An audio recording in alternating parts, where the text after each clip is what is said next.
Well, what an incredible privilege to come here this morning and see these absolutely fascinating jewels. They're actually miracles of natural history combined with craftsmanship.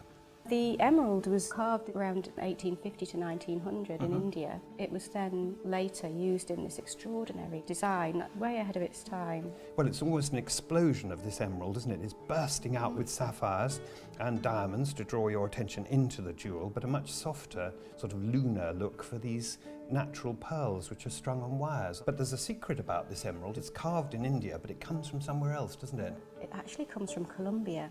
When the Spanish conquistadors arrived in South America and they discovered these fabulous stones which were much larger and of greater colour and fewer inclusions than those they'd encountered before. And then suddenly on the market in the 16th century, these stones that were just lapped up by the Maharajas of India. An international trade for very alluring objects, isn't it? Well, there's nothing more informative about a piece of jewellery than handling it. Look at it, working away in the light there, returning the light in the most fantastic way. It's carved in a way that we often associate with Indian emeralds, and it helps to give away the date of the carving because the design is quite asymmetric and there's this foliate leafy design.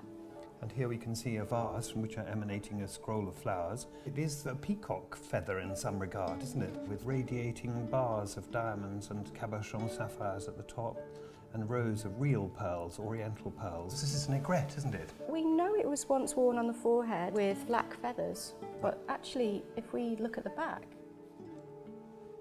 well, there seems to be an enormous amount of mechanisms going on here. We can see very plainly that these attachments are removable. We can remove at least the brooch fitting, and it's just possible that this mechanism allows the emerald to be detached completely from its frame and worn separately on a bracelet. Most jewels are very versatile because it's enormously costly to bring this amount of precious material together. So it's really a one-off, but you want to find a way of wearing it in several different ways. But the strange thing about jewellery, and one of its great fascinations, is that it's so enduring, and this is exactly the same visual experience for us as for the Indian prince and for high fashion in Paris in 1921. And this is one of the reasons why they have such a sort of talismanic hold on everybody, because, strange to say, we are passing on, this remains as it is.